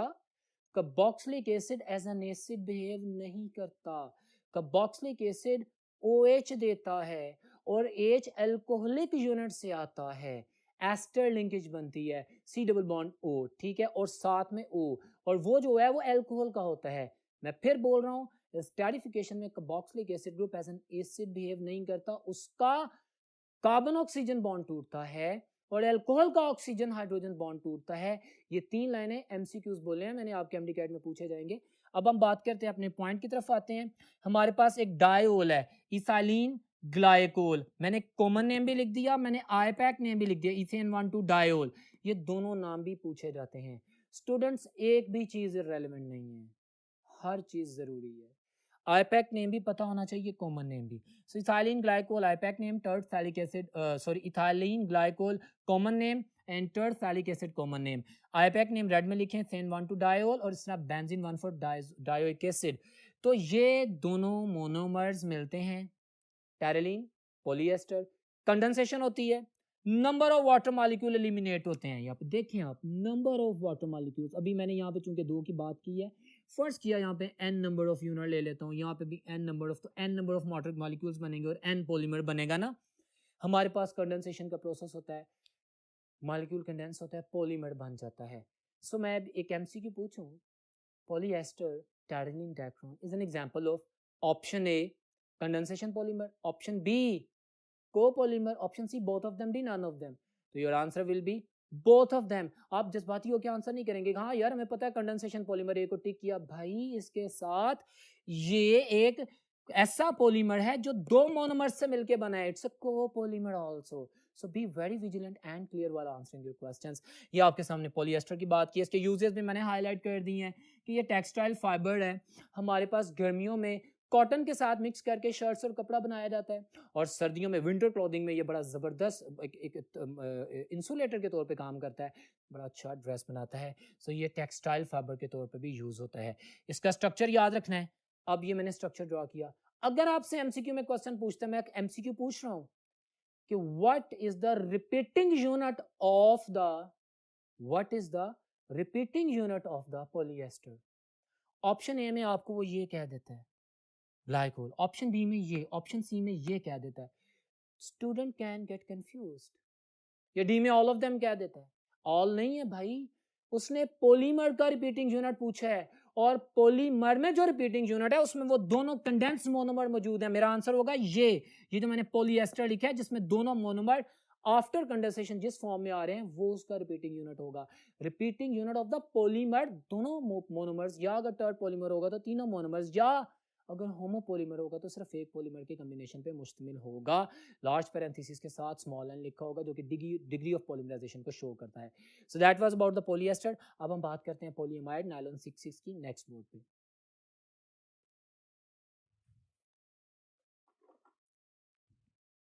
जी तो डियर स्टूडेंट्स, चूंकि हम अभी कंडेंसेशन पॉलीमर्स की बात कर रहे थे, हमने पॉलीएस्टर बनाया जिसको टेरेलिन या डेक्रोन कहते हैं। एक और कंडेंसेशन पॉलीमर जो हमारे सिलेबस में है वो मैंने आपके सामने व्हाइट बोर्ड पे लिखा है, आप देख सकते हैं, पॉलीएमाइड रेजिन। इसको पॉलीएमाइड क्यों बोलते हैं, आप देख सकते हैं कि हमारे पास इमाइड लिंकेज पाई जाती है इसमें। ये जो लिंकेज है इसको इमाइड लिंकेज भी कहते हैं, इसको पेप्टाइड लिंकेज भी कहते हैं। ये मैंने खास वजह से नाम बोला है क्योंकि इसके बेस पे एमसीक्यू आएगा, जब आप प्रोटीन्स पढ़ते हैं तब भी पूछा जाएगा, अदरवाइज ये नायलॉन 6,6 में। अब ये छोटा सा स्ट्रक्चर और इसके मोनोमर लिखे हैं, सिर्फ इससे रिलेटेड एमसीक्यूज भी मेरे साथ जुबानी सुनिएगा, मजीद हम प्रैक्टिस भी करेंगे। सो वॉच दिस, ये पॉलीएमाइड एक कंडेंसेशन पॉलीमर है। क्यों? आप देख सकते हैं कि यहाँ पे हमारे पास एक H और कार्बोक्सिलिक एसिड का OH, ये दोनों आपस में मिलते हैं, number of the water molecules eliminate होते हैं। लेट्स सपोज हमारे पास number of this monomer and number of this monomer use हो रहे हैं, तो ये हमारे पास एक पॉलीमर बन रहा है। अब जहाँ पे चूंकि 2 टाइप ऑफ मोनोमर्स हैं, one second, this is an example of copolymer, और चूंकि ये दोनों मोनोमर आपस में मिलके कंडेंस हो रहे हैं, so this is an example of condensation polymer also. Clear है? बार बार मैं बोल रहा हूँ क्योंकि ये इंपॉर्टेंट है, इनसे क्वेश्चन आता है और स्टूडेंट जानते हुए भी कंफ्यूज हो सकता है, लिहाजा आपने इन दोनों चीजों को साथ रखना है। अच्छा, अब हमारे पास ये जो पॉलीएमाइड रेजिन है इसको मैंने नायलॉन 6,6 क्यों बोला? Popular question and you are very much aware about that. क्यों बोला? नायलॉन 6-8 भी होती है, नायलॉन 10-12 भी होती है। ये 6-6 या 8-10 या 10-12 इन फैक्ट दोनों मोनोमर्स में पाए जाने वाले नंबर ऑफ कार्बन एटम्स होते हैं। अब देखें हमारे सिलेबस में जिसकी बात की गई है, ये एक monomer adipic acid common name है और हेक्सामिथाइलिन डायमीन कॉमन नेम है। मैंने कॉमन नेम भी लिखा, मैंने आपको अभी बताया था कि आपको common names plus IUPAC name दोनों पता होने चाहिए, दिस इज इंपॉर्टेंट। तो ये साथ में आईपैक नेम भी लिख दिया, हेक्सेन डायोइक एसिड है, वहां पे हेक्सेन 1,6 डायमीन है। अच्छा, अगर आप देखें एडिपिक एसिड या हेक्सेन डायोइक एसिड में, तो स्टूडेंट्स आप देख सकते हैं, काउंट कीजिएगा, इस मोनोमर में कितने कार्बन है? 1 2 3 4 5 एंड 6, और इस मोनोमर में भी 6 कार्बन एटम है। This is nylon 6-6 because in the both monomers there are six carbon atoms, so that's why this is called as nylon 6-6. it's a polyamide, chemically speaking it's a polyamide क्योंकि इसमें amide linkage पाई जाती है। Structure मैंने आपके सामने लिख दिया है।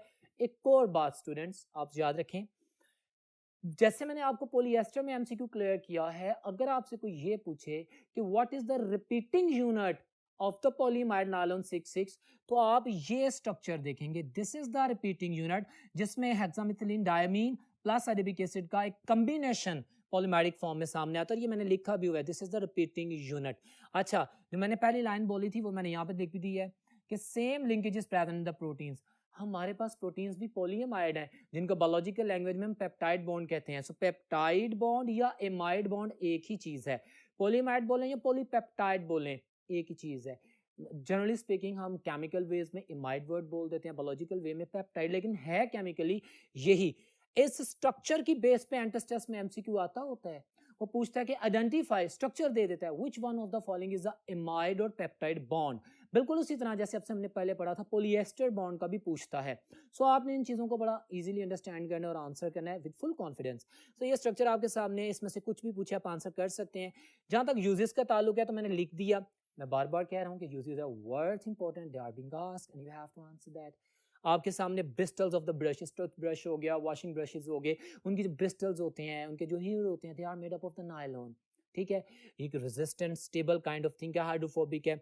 Metal substitutes in the ball bearing industry, polymer industry में, हैवी मशीनरी मैन्युफैक्चरिंग में हम high grade degree of the nylon या पॉलीमर यूज करते हुए कॉम्प्लेक्स मटेरियल ऐसे बना लेते हैं कि जो सब्स्टिट्यूट कर देते हैं मेटल्स को, जो स्ट्रॉन्ग और रिजिड होते हैं, थर्मोस्टेबल भी होते हैं, उनके मेल्टिंग बॉइलिंग पॉइंट हाई भी होते हैं, और वो क्रैक भी नहीं करते, और सबसे अहम बात, वो मेटल्स की तरह क्रूड नहीं करते, उन्हें जंग नहीं लगता। So they are being used as a substituent of the metal particles in the industry also। Textile fibre में आप जानते हैं कि नायलॉन में भी थ्रेड, ड्रेस में भी, कपड़ों में भी नायलॉन थ्रेड्स यूज किए जाते हैं for different kind of the variation of the dresses. और जहाँ पे ज़्यादा ठंड होती है वहाँ पे ये यूज़ किया जाता है, शू वगैरह बनाए जाते हैं। So these all kind of the uses you must know about that, very important point. ये कंडेंसेशन पॉलीमर है, ये एक कंडेंसेशन पॉलीमर है। जनरली हम जानते हैं कि condensation polymers are usually going to make the thermosets, thermosetting plastic. कौन से thermosetting plastic? Which are not being affected by the ordinary slide temperature. वो डीकम्पोज हाई टेम्परेचर पे होते हैं, लेकिन ऑर्डिनरी टेम्परेचर ना उनको सोफन करता है ना डीकम्पोज करता है। ओके, ये भी तो कंडेंसेशन पॉलीमर है, but its properties are matchable like the thermoplastics. अगर इसको हीटअप करें तो ये सॉफ्ट हो जाता है और देन स्ट्रेंथन हो जाता है, हार्ड हो जाता है। बड़ी अहम लाइन बोली है, एमडी कैट का क्वेश्चन था जिसकी बेस पे भी हमने आंसर किया है। So move towards the next thing, the very important next, biopolymer, the proteins. अब हम बायोपॉलीमर्स की बात करेंगे। They are polymers, the macromolecules. हमारे पास बेतहाशा ऐसे मटेरियल्स हैं, लिविंग ऑर्गेनिज्म जिससे बनते हैं, प्लांट्स और एनिमल बॉडीज में, और मेजर तौर पे प्लांट्स से हटके एनिमल्स में तो मेगा स्ट्रक्चर, उनकी पूरी बॉडी प्रोटीन से बनी होती है। You are the student of the biology, you better know that. तो अब हम उस बायोपॉलीमर की बात करेंगे under the line of the macromolecule, जो कि हमारा टॉपिक है। मैंने कुछ प्रॉपर्टीज बिल्कुल उसी तरह हाईलाइट कर दी हैं। This is N MD class lecture, मैंने वो तमाम पॉइंट आउट कर दी हैं चीजें जिनसे एंट्रेंस टेस्ट के क्वेश्चंस बन सकते हैं, और हम उनको ब्रिलियंटली आंसर करेंगे on the basis of this data. Watch this, Greek word proteios, simple सी बात है बट पता होनी चाहिए, पूछ सकता है। प्राइम इंपॉर्टेंस, प्रोटीन्स उससे निकलती हैं, बहुत इंपॉर्टेंट है, इसके बगैर लाइफ मुमकिन नहीं है। बिल्कुल इसी तरह ये मैंने लिखा है 10,000 इन human body, type of proteins बोला है, अमाइनो एसिड्स नहीं बोले। मैंने वो भी डाटा लिखा है। हम जानते हैं कि ह्यूमन बॉडी में अमाइनो एसिड्स 20 डिफरेंट टाइप्स के होते हैं, लाइक अल्फाबेट्स ABC 26 होते हैं, उनसे लाखों वर्ड्स बनते हैं लैंग्वेज के।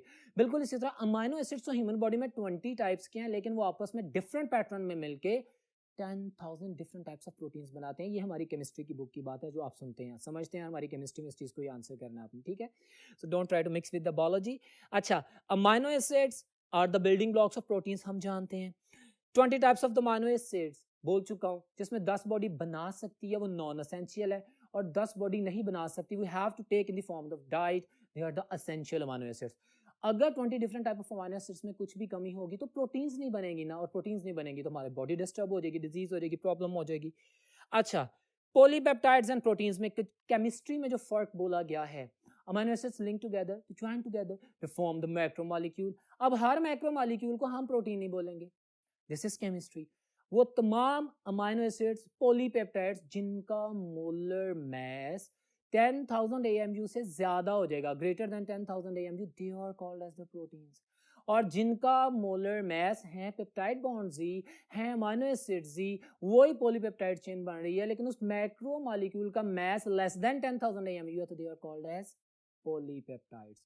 सो हम मैक्रोमोलेक्यूल्स की बात कर रहे हैं, मेरा टॉपिक मैक्रोमोलेक्यूल्स है। मैंने पहले सबसे पहले डिफाइन किया कि मैक्रोमोलेक्यूल्स वो होते हैं जिनका मोलर मास 10,000 AMU से ज्यादा हो।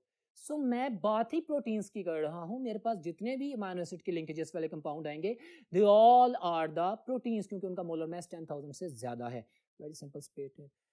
अब देखते हैं बाकी बातें। In human body all amino acids और अल्फा अमाइनो एसिड, ये तो आप लोग जानते हैं, बल्कि लिविंग ऑर्गेनिजम्स में जितने अमाइनो एसिड्स हैं, they are alpha amino acids. और आप केमिस्ट्री में जानते हैं, मैं रिपीट कर रहा हूँ, एक्स्ट्रा इन्फॉर्मेशन रिलेटेड है, कि ज्विट्टराइन सिर्फ अल्फा अमाइनो एसिड्स बनाते हैं, बीटा अमाइनो एसिड्स भी होते हैं, गामा अमाइनो एसिड्स भी होते हैं। कोई एक मॉलिक्यूल जिसमें अमाइनो ग्रुप और एसिडिक ग्रुप होते हैं, amino acids. But life sciences में जो अमाइनो एसिड्स इन्वॉल्व हैं, जो ज्विट्टराइन बनाते हैं, जिसको हम डायपोलर आयन कहते हैं, जिसको हम इंटरनल सॉल्ट कहते हैं, they all are the alpha amino acids. So that is some information, the basic information about protein. अब हम बात करते हैं प्रोटीन की क्लासिफिकेशन की, नेक्स्ट बोर्ड पे चल के।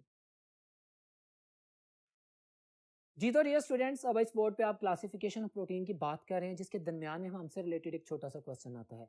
ये क्लासिफिकेशन जो भी आप पढ़ेंगे, मैंने हमारे एमडी कैट के सिलेबस के मुताबिक जो सेकेंडरी स्ट्रक्चर की इलैबोरेशन है उसकी बेस पे की है। स्ट्रक्चर की बेस पे क्लासिफिकेशन है। Here I am not talking about the simple protein, और I am talking about the mixed proteins, और I am talking about the complex proteins. मैं नेचर ऑफ द यूनिट्स की बात तो बिल्कुल नहीं करूंगा, मैं सिर्फ स्ट्रक्चर की बात करूंगा, जो कि हमारे सिलेबस का हिस्सा है। हमारे पास स्ट्रक्चर की बेस के ऊपर प्राइमरी प्रोटीन्स हैं, सेकेंडरी प्रोटीन्स हैं, टर्शियरी प्रोटीन्स हैं, क्वाaternary प्रोटीन्स हैं, ठीक है। अभी मैं जो बात करूंगा आपके सामने, वो प्राइमरी प्रोटीन्स और सेकेंडरी प्रोटीन्स की आप देख रहे हैं, डिस्क्रिप्शन की है। What are the primary protein structure आपके सामने है। ऐसा प्रोटीन का स्ट्रक्चर जिसमें simple amino acids are being mixed and they are going to link with each other to form a straight chain. कोई कॉइलिंग नहीं, कोई जिगजैगिंग नहीं। हाँ, ब्रांच हो सकती है, मैंने बनाई है, लेकिन कोई हाइड्रोजन बॉन्ड नहीं है। इंपॉर्टेंट पॉइंट, प्राइमरी स्ट्रक्चर में कोई हाइड्रोजन बॉन्ड नहीं है। हमारे सिलेबस के मुताबिक, हम अपने सिलेबस की बात करते हैं, तो ये प्राइमरी प्रोटीन का स्ट्रक्चर है। मैंने आपके सामने कर दिया, इसमें कोई फिजिकल बॉन्ड नहीं है। Simple linkage of the amino acids, they are going to form a linear kind of a structure. कोई एक तो ब्रांच हो सकती है, लेकिन कॉइलिंग नहीं, जिगजैगिंग नहीं, 2D 3D का कोई मसला नहीं, ठीक है। So they are primary proteins. और मैंने डिफाइन कर दिया sequence of the amino acid ना पेप्टाइड चेन जो आपके सामने बन रही है। अब दे हाइड्रोलाइज टू प्रोड्यूस, ये भी वर्ड्स जानने जरूरी हैं, क्योंकि एमडी कैट पढ़े और हम हर रिलेटेड चीज को पढ़ेंगे, क्योंकि वो पूछी गई है। हर रिलेटेड चीज जो पूछी गई है उसको मैं एक्सप्लेन कर रहा हूँ। हमारे पास जब प्राइमरी प्रोटीन्स को हाइड्रोलाइज करते हैं तो हो जाते हैं। अब ये चूंकि सिंपल अमाइनो एसिड्स के यूनिट्स हैं, स्ट्रक्चर के पॉइंट ऑफ व्यू से मैं बात करूं, प्राइमरी नेचर के पॉइंट से बात करूं, तो सिंपल प्रोटीन्स सिर्फ अमाइनो एसिड्स को जनरेट करते हैं। अब ये अमाइनो एसिड्स भी डिफरेंट ब्लॉक्स में टूटते हैं और डिफरेंट पैटर्न्स बनाते हैं। हमारे पास ये टूट के प्रोटियोसिस बनाते हैं, पेप्टोन्स, वो प्रोटियोसिस कन्वर्ट पेप्टोन्स में होते हैं, वो पॉलीपेप्टाइड्स में होते हैं, पॉलीपेप्टाइड्स पे सिंपल अमाइनो एसिड्स में कन्वर्ट हो जाते हैं। अगर मैं साइकिल चलाऊं तो यहाँ पे मूव अप करेंगे ना हम, यहाँ से यहाँ पे, फिर यहाँ पे, फिर यहाँ पे। So these are the cyclic in that we hydrolysis हो रहा है इसका, ओके हाइड्रोलाइसिस हो रहा है, इसका मतलब है ये सारे के सारे वाटर सॉल्युबल हैं। क्लियर हो गया। तो पेप्टोन्स की बात करें, प्रोटियोसिस की बात करें, ये स्मॉलर यूनिट है which are being derived by the hydrolysis of the primary proteins and they all are water soluble. Clear है। अब हम बात करते हैं, ये मैंने लिख भी दी है, ये प्रोटीन्स हैविंग 5 अमाइनो एसिड्स, ये जनरल इंफॉर्मेशन शेयर की है सिर्फ आपको वैल्यू बताने के लिए कि प्रोटीन की मैन्युफैक्चरिंग अमाइनो एसिड्स के नंबर से आपने रिलेट इस तरह करनी है, इस तरह सिर्फ 5 अमाइनो एसिड्स हों तो वो आपस में मुख्तलिफ पेयरिंग में इतना मिल सकते हैं कि 120 डिफरेंट टाइप्स ऑफ प्रोटीन्स बन जाती हैं, ठीक है। तो ये आप याद रखेंगे, ये आपके सामने है। उसके बाद हम बात करेंगे 1 2 3 सेकेंडरी प्रोटीन की। इट्स वेरी सिंपल, आपके सामने regular coiling of the polypeptide chain, now coiling and zigzagging, regular coiling and zigzagging of the polypeptide chain by the hydrogen bonding. ये दो मैंने पॉइंट अंडरलाइन भी कर दी हैं। अब हम जानते हैं कि हमारे पास प्रोटीन्स अमाइनो एसिड से मिलकर बनती हैं। अभी बोला अमाइनो एसिड्स में पेप्टाइड बॉन्ड होता है, उसका स्ट्रक्चर भी मैंने लास्ट बोर्ड पे दिखाया जिसको मैंने इमाइड बॉन्ड भी कहा। अब उसमें एक NH बॉन्ड है, वो देखो मैंने अंडरलाइन किया है, इसमें H पॉजिटिव है और इधर carbon oil carbon C double bond O, इसमें O नेगेटिव है। अब oxygen partially negative, hydrogen partially positive, इन दोनों में कौन सा बॉन्ड वाला हो सकता है? अगर ये एक दूसरे को अपोजिटली फेस करते हैं तो ये एक लाइन में भी होते हैं तो ये आपस में स्ट्रॉन्ग हाइड्रोजन बॉन्ड डेवलप करते हैं। You know hydrogen bond is the strongest physical bond. Hydrogen bond वो बॉन्ड है कि जिसकी वजह से लाइफ पॉसिबल है। हाइड्रोजन बॉन्ड वो है जिसकी वजह से DNA RNA और ये स्ट्रक्चर ऑफ प्रोटीन बनता है। Hydrogen bond very strong physical bond, the strongest physical bond, वो एस्टैब्लिश हो जाता है और वो पूरी जो स्ट्रेट चेन थी उसको स्ट्रेच अप कर देता है, जिगजैगिंग हो जाती है, क्वाइलिंग हो जाती है। ठीक हो गया ना? और ये डेफिनेशन है सेकेंडरी प्रोटीन्स की। Secondary proteins are the structures which are formed by the regular coiling of the polypeptide chain caused by the hydrogen bonding in NH and CO groups. Clear है students? It's very simple. You can know that. अब ये सारी examples मैंने दे दी हैं इसकी। क्या क्या examples हैं? अल्फा हेलिकल स्ट्रक्चर, हेलिक्स दो तरह के होते हैं, राइट साइड पे रोटेशन, लेफ्ट साइड पे rotation, alpha helix, beta helix. You better know the student of biology. इस तरह बीटा फ्लैट शीट्स बनती हैं। फ्लैट शीट्स जो होती हैं वो हॉरिजेंटल होती हैं और हमारे पास बीटा प्लीटेड शीट्स बनती हैं, ये हमारे पास फोल्डेड पैटर्न में होती हैं। स्ट्रक्चर्स हैं आपके डिफरेंट, आप देख सकते हैं आसानी से, आप लोगों की बुक में मिल जाते हैं।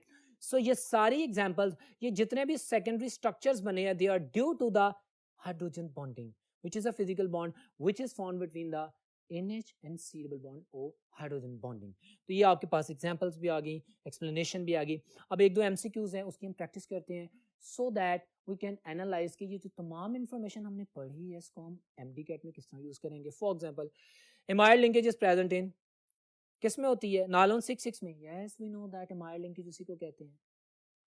प्रोटीन्स में भी होती है, प्रोटीन में तो पेप्टाइड बॉन्ड होता है। हाँ भाई, एमाइड और पेप्टाइड बॉन्ड दोनों एक ही चीज हैं। अभी बोला है मैंने, इसके ऊपर डिबेट की, तो मैं कहूंगा अच्छा डेक्रो तो क्या है? ये तो पॉलीएस्टर है, इसमें तो एस्टर लिंकेज होती है, तो ये नहीं है।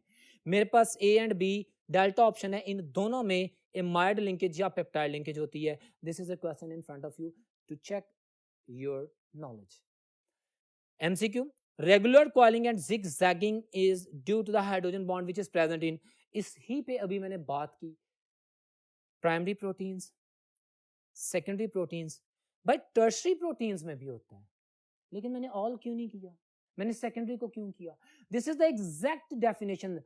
सेकंड जो टर्शरी स्ट्रक्चर है उसमें 3 डायमेंशनल का वर्ड ऐड करना जरूरी है, होती उसमें भी हाइड्रोजन बॉन्डिंग है, उसमें due to the hydrogen bonding ही कॉम्प्लेक्स स्ट्रक्चर बनता है। लेकिन रेगुलर कॉइलिंग या जिगजैगिंग के अलावा वो 3 डायमेंशनल रोटेशंस की बात करता है। मैंने चूंकि ये वर्ड नहीं बोला इसलिए मैं इसको टर्शरी नहीं बोलूंगा, इसलिए मैंने इसको सेकेंडरी हाईलाइट किया। इस प्रैक्टिस से, इस MCQ से आप अंदाजा कर सकते हैं कि हमसे क्वेश्चन किस तरह पूछा जाएगा और हमने किस तरह आंसर करना है। हमने एग्जैक्ट वर्ड डिक्स को भी ज़हन में रखना है, कॉन्सेप्ट को भी ज़हन में रखना है, और अगर कोई चीज प्लस माइनस हुई है तो उसके मुताबिक आंसर करना है, क्वेश्चन को समझना है फिर आंसर करना है। So that's why I am answering the secondary, क्योंकि this is the exact definition of the secondary proteins. अब स्टूडेंट्स चलते हैं नेक्स्ट बोर्ड पे। जी तो students, another very important biopolymer, जो कि आज के हमारे MDCAT के टॉपिक का लास्ट टॉपिक है, that is about the nucleic acid. Nucleic acid क्या है? लाइफ। न्यूक्लिक एसिड की तमाम प्रॉपर्टीज मैंने लिख दी हैं यहाँ पे। अब वन बाय वन इसकी जो 2 मेजर टाइप्स हमारे सिलेबस में हम उनको भी पढ़ेंगे, उनके पॉइंट ऑफ डिफरेंसेस को भी पढ़ेंगे, और इसके ऊपर जो जो पॉइंट्स एंड डिस्कशन आ सकते हैं उसको भी देखेंगे।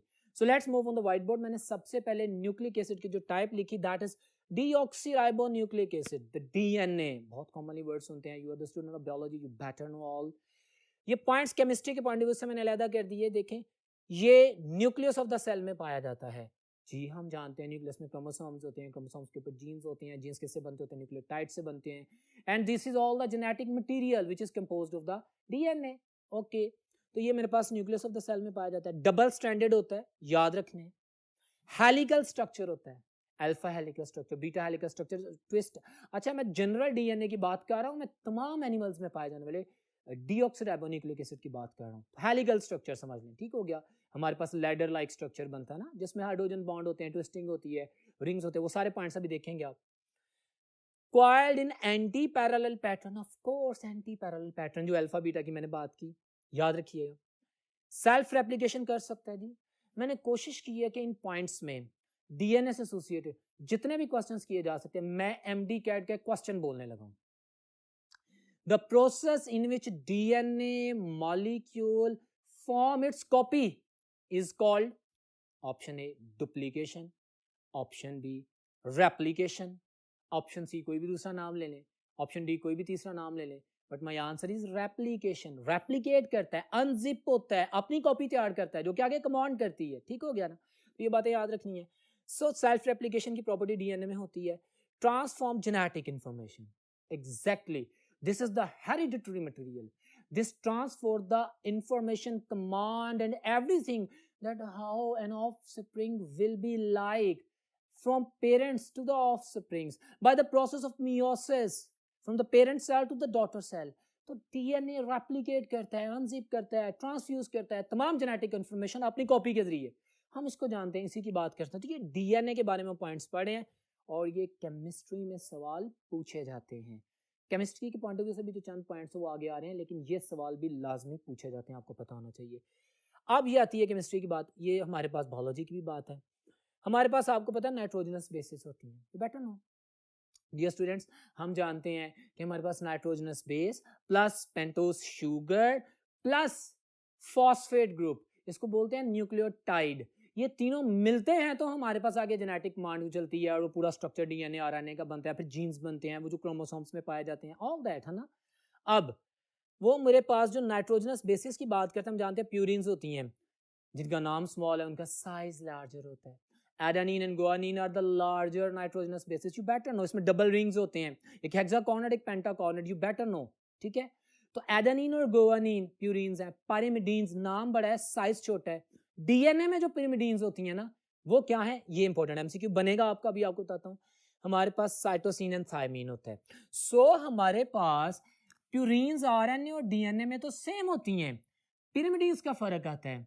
डीएनए में साइटोसिन एंड थायमीन होती है, ये याद रखना है। आरएनए में थायमीन की जगह यूरासिल आती है, आरएनए में थायमीन नहीं होती, इस पे एमसीक्यू बनता है। बहरहाल डीएनए के में 4 नाइट्रोजनस बेसिस होगी, हमारे पास शुगर होगी, और जो शुगर इसमें होती है डीएनए में, जो पेंटोस शुगर होती है, वो डीऑक्सी होती है। मैंने स्ट्रक्चर भी बनाया, if you could see that, this is the structure. ये 5 कॉर्नर्ड पेंटोस शुगर है, ये स्ट्रक्चर पूरा एक्सप्लेन कर दिया है। ये 2 पोजीशन पे जो कार्बन है, ये डीऑक्सी होता है, इसकी एक ऑक्सीजन को स्नैच आउट कर दिया जाता है, रिमूव कर दिया जाता है, और इस वजह से इसको डीऑक्सीराइबोन्यूक्लिक एसिड बोलते हैं। तो डीएनए में जो पेंटोस शुगर है, वो 2 पोजीशन पे जो कार्बन है, वो डीऑक्सी होने की वजह से होती है, डीऑक्सीराइबोन्यूक्लिक एसिड होता है। मैंने स्ट्रक्चर भी बना दिया है। ये 5 कॉर्नर रिंग होता है, यहाँ से एमसीक्यू बनाता है। एक दफा एमडी कैट में क्वेश्चन आया था, उसने सारी स्टेटमेंट्स ठीक लिखती थी और कहा था इनकरेक्ट को चूज करें, नेगेटिव क्वेश्चन था, उसने सारी बातें सही लिखी, द पेंटोस शुगर, और एंड में वर्ड कर दिया हेक्साकॉर्नर्ड।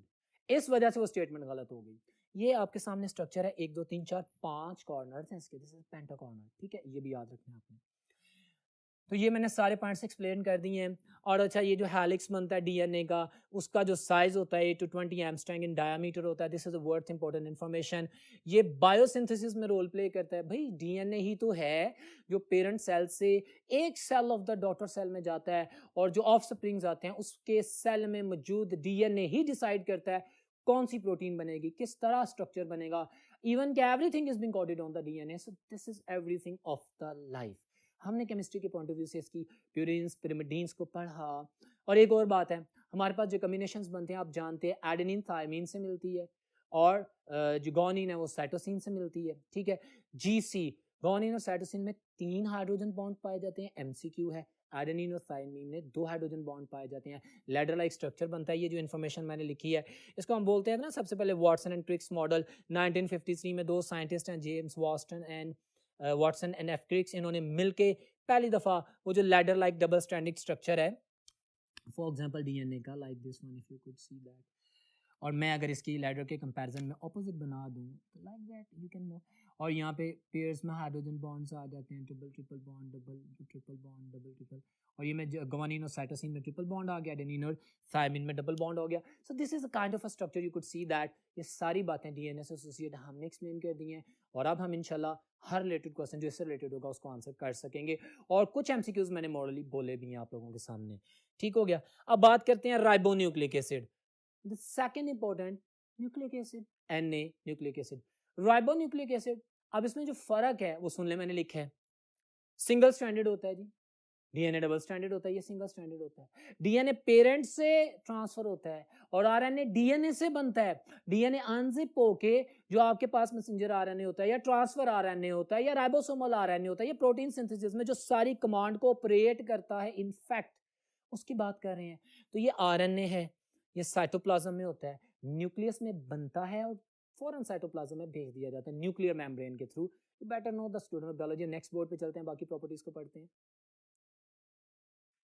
जी। तो स्टूडेंट्स, मैंने अभी बताया आप लोगों को कि हमारे पास जो आरएनए है वो 3 तरह का होता है, messenger RNA, transfer RNA, ribosomal RNA. Chemistry में इसका क्वेश्चन नहीं किया जाएगा, लेकिन सिर्फ इसलिए बताया कि हमारे पास जब ये डीएनए से अनजिप होके रेप्लिकेट होके कमांड की फॉर्म में, ऑपरेटिव करने की फॉर्म में बनता है, तो ये 3 तरह के काम करता है, उनका काम प्रोटीन सिंथेसिस ही होता है। ठीक है, आगे मैंने लिख दिया प्रोटीन सिंथेसिस, ये जेनेटिक मटेरियल ऑफ द, अच्छा बात जो यूनिसेलुलर, कुछ माइक्रोब्स, वायरसेस, बेटर नो उनके अंदर डीएनए नहीं होता, लेकिन न्यूक्लिक एसिड आरएनए पाया जाता है।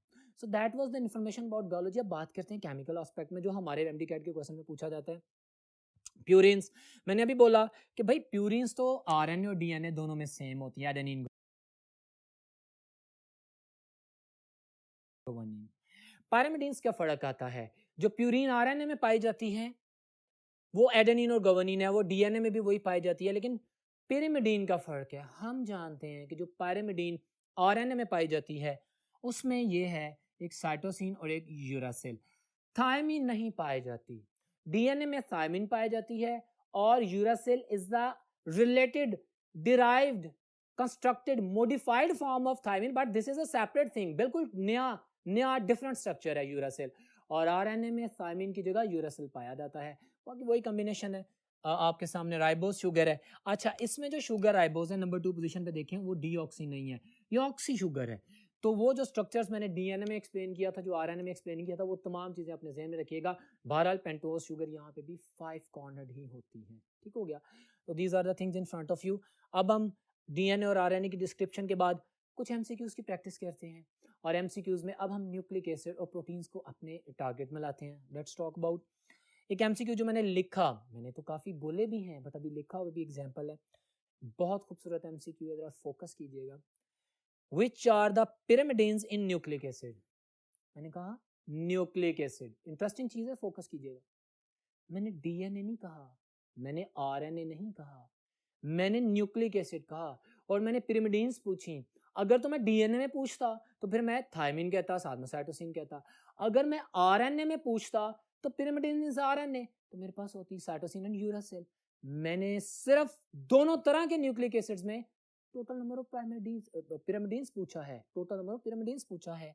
अब देखें तो इसका आंसर है delta option, cytosine, thymine and uracil. भाई पिरामिडीन्स तो 3 तरह की हैं, स्मॉलर बेसिस हैं।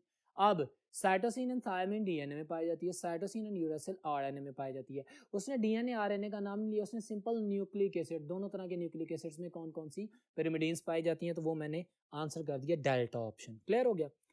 इंटरेस्टिंग क्वेश्चन था, इसने आपको ट्रेन किया होगा कि आपने कैसे सवालों को आंसर करना है। This was the question which is the part of your previous paper, that's why I elaborated. MCQ number 2 आपके लिखा है सामने, which nitrogenous base is not present in RNA, इसी की बात चल रही है। आरएनए में कौन सी नहीं होती, थायमीन नहीं होती, कौन सी होती है, यूरासिल होती है। ठीक है, इसी सवाल को वो डीएनए में पूछ सकता है कि which one of the following nitrogenous base is not present in DNA, तो डीएनए में यूरासिल नहीं होती, थायमिन होती है। Got it. तो बहरहाल उसने आरएनए का पूछा तो थायमिन नहीं होती है। अल्फा ऑप्शन मेरे आपके सामने है। Next MCQ, the nucleotide compose of, अब बताएं जी न्यूक्लियोटाइड में कौन से यूनिट्स होते हैं? स्ट्रक्चर बना के देगा आपको पेपर में, फॉस्फेट ग्रुप लगाया होगा। अब एमसीक्यूज की ऑप्शंस को देखिएगा, मैंने स्पेसिफिकली आपके लिए डिजाइन की हैं। सल्फेट बोल देगा, बच्चा ट्रिक हो जाएगा। नहीं भाई, हमें पता है न्यूक्लियोटाइड में नाइट्रोजनस बेस होती है, कोई भी हो, पेंटोस शुगर होती है और फॉस्फेट ग्रुप होता है। सो ये ऑप्शंस को देखता हूं तो मेरे पास beta option is my answer, जो कि आपसे सामने रखी गई है। नाइट्रोजनस बेस कोई भी, sugar molecule and the phosphate group. Students, अगर मैं न्यूक्लियोसाइड पूछता तो आप बेटर जानते हैं, खाली नाइट्रोजनस बेस और sugar molecule without phosphate group is called nucleoside. Nucleotide में 3 यूनिट हैं, nitrogenous base, sugar and phosphate group. So इस तमाम डाटा को अपने सामने रखिएगा। बट डियर स्टूडेंट्स, आज के लेक्चर में मैंने जो मैक्रोमॉलिक्यूल से एसोसिएटेड था, हमारे सिलेबस के मुताबिक कोशिश की कि तमाम पॉलीमर्स, चाहे वो सिंथेटिक हैं चाहे वो बायो हैं, जो भी हमारे सिलेबस में है, उनसे रिलेटेड कोई भी इंफॉर्मेशन है उसको आप लोगों को कम्प्लीटली एक्सप्लेन किया जाए, आपको जस्टिफाई किया जाए और पॉइंट आउट किया जाए उन चीज़ों को जो आपने याद रखनी है। उम्मीद करता हूँ आपको आज का लेक्चर समझ आया होगा और इंशाल्लाह इसकी बेसिस पे आपका पेपर बहुत अच्छा होगा। इंशाल्लाह नेक्स्ट लेक्चर में मुलाकात होगी, तब तक अल्लाह हाफिज़।